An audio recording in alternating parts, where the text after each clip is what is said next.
can hire a plane from your party, or you can go, and you can take your political functionaries. You can't take any official drawn on the state exchequer. You cannot stay in the state guest house. You cannot use the state car in the city that you're going to. You hire cars. I mean, what's the problem there? And so we had a fight. And he held a press conference and he threatened to take me to the Supreme Court and all this sort of thing. In a way, he was right. I mean, I conceded in the book that, we also take our model code of conduct. I mean, we sort of imagine we're God at that time. We really take it. We don't understand sometimes the politician's problem. We perhaps take it too far. I concede that. But to this day, if we ever meet on a plane, he looks the other way. There's another chief minister who's the chief minister now who doesn't look the other way, but I threatened him with president's rule. He was a Congress chief minister and I said, no, this is a line. And I will write to the president tomorrow. And if I write to the president asking for president's rule, it's almost certainly going to be imposed. So you must concede. And it was an unfair FIR lodged against one of our observers. Our observers are our limbs whom we send to keep the model code, keep control, and so on. And so we had a couple of instances like this. So one doesn't talk to me to this day, and the other one is quite friendly. If he meets me in a plane, we say namaste. But there were 4 such cases, and I mentioned them in the book. One of the great strengths of the Indian character is making do with what we have, and also contrivance, to contrive little solutions. This can be done for wonderful reasons and in a marvelous way, and this can also be done in ways that are just too clever by half. I'll give you one very brilliant and beautiful example. When Gandhi was in South Africa still practicing, just set up his family in a farm which was experimenting with poor living, simple living. His children then came up to him and said, there's a house there which has a shower, the water comes through a shower and everybody has rain and they bathe under rain in their bathroom. Can we not have that? He said, sure, you can have it. So he went out, got a watering can, the flower watering can, put it up with a rope and filled it and pulled it down and it would come like a shower. So children had this pulley shower contrivance. The other form of contrivance has been described by Naveen in this book. 20,000 rupees is the limit above which donations to parties will have to be declared. And so, what does the Indian genius do? 19,999. Tranche upon tranche of donations, 19,999, like a shower of donations in small watering cans to just completely defeat the law. So how, Naveen, does wisdom and intelligence cope with this cunning of the contriving mind which can defeat the loftiest of laws?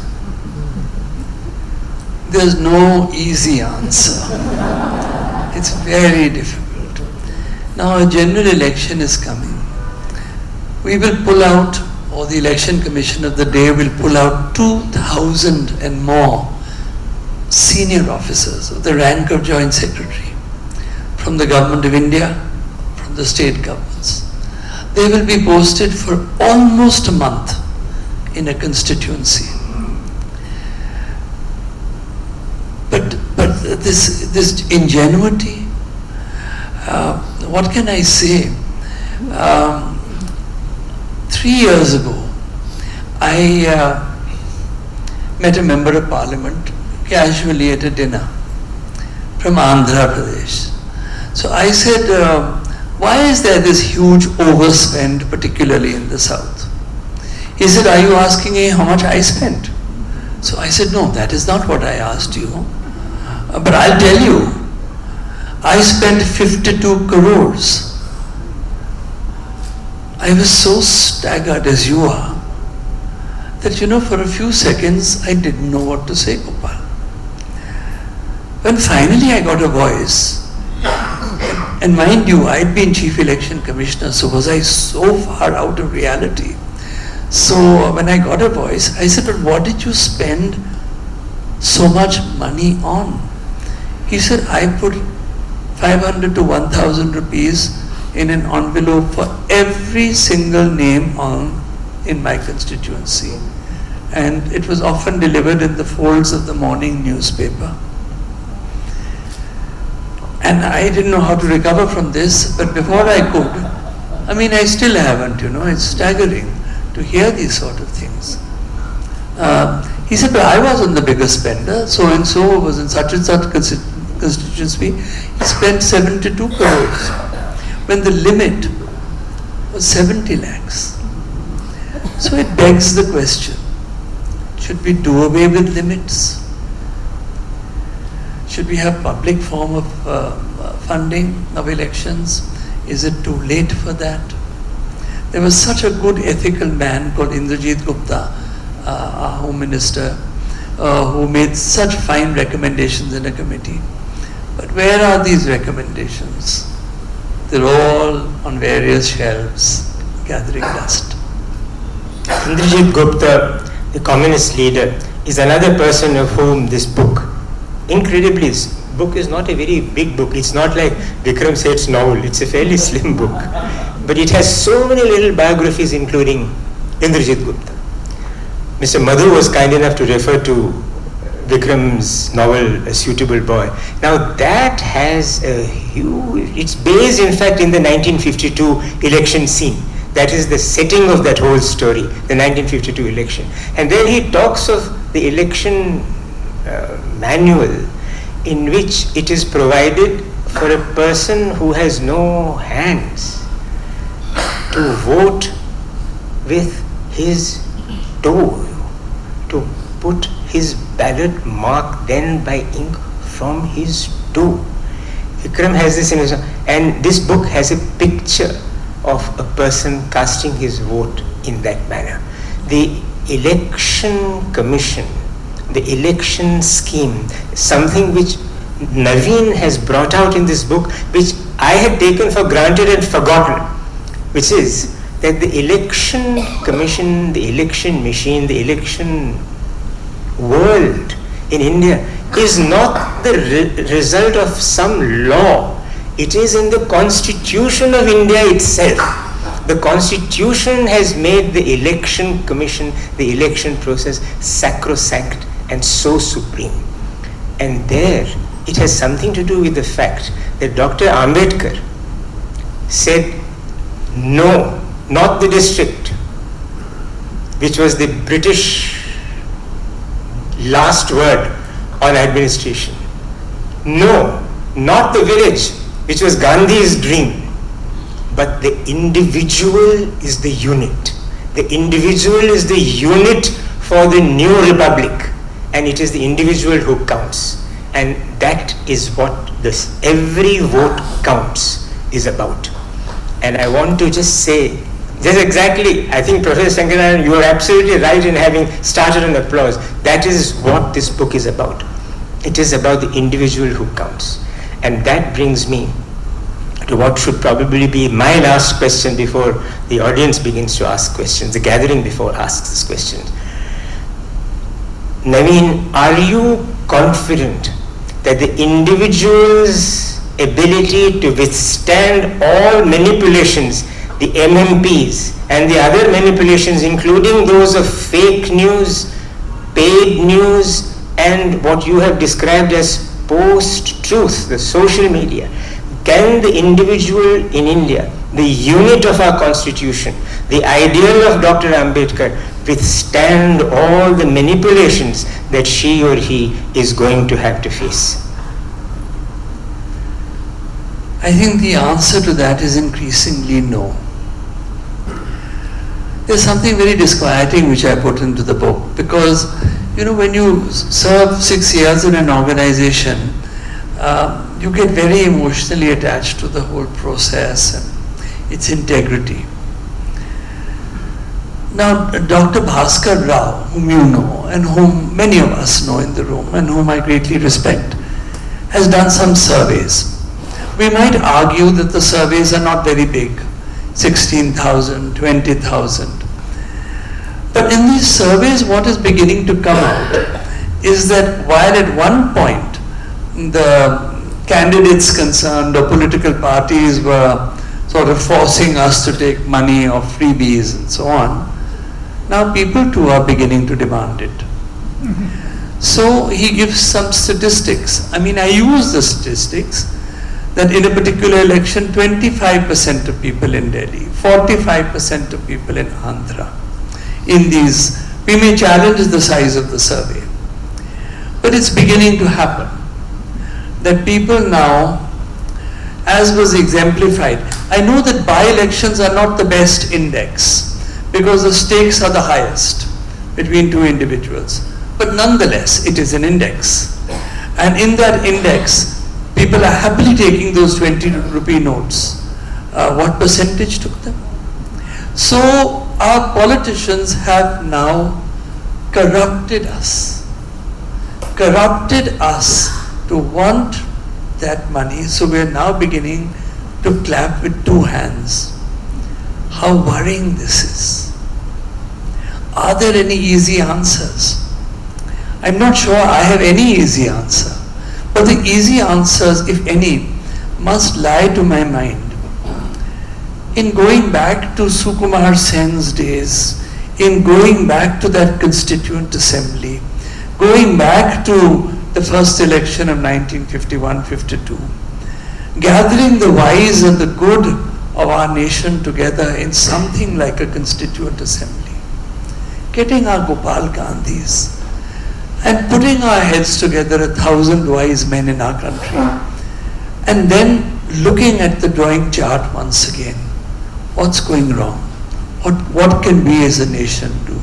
Or are we then also going to go the route of a South American country with its drug cartels, with its money power, with all its media owned by a single individual? Are we going there? And I would only say that inevitably we are heading in that direction. We must stop. We must take pause. And we must all gather somehow, a wise government, to gather and say, all right, let's go back to the drawing board once again. Thank you very much, Naveen, for your elucidatory comments. Makes all of us want to read and reread your book. Mr. Madhu, would you like to take the mic? And, we would have liked it to continue for some more time, but there are time constraints. So we'll have a question and answer session now. Kindly raise your hand. And the request is that you conform to the rules of the Madras Book Club. That is one question, and please keep the question short. And let it be a question rather than a statement of your beliefs. I just want your comment on the NRI votes, that's all. Very difficult to implement. In fact, the Prime Minister of the day in 2009, Dr. Manmohan Singh, actually announced it. And then I had to ring up the Secretariat and say we can't do it because our EVM is not computer based. It's like a pocket calculator. The moment we make something computer based, two things will happen. One is we don't have firewalls, sufficient firewalls, and we'll be hacked. And people lose and win by one vote, which you know. So that will happen. And number two, we have our do's and don'ts in India. Now how do we impose them, say in Dubai or in San Francisco or here or there, all over the world? Very difficult at this stage.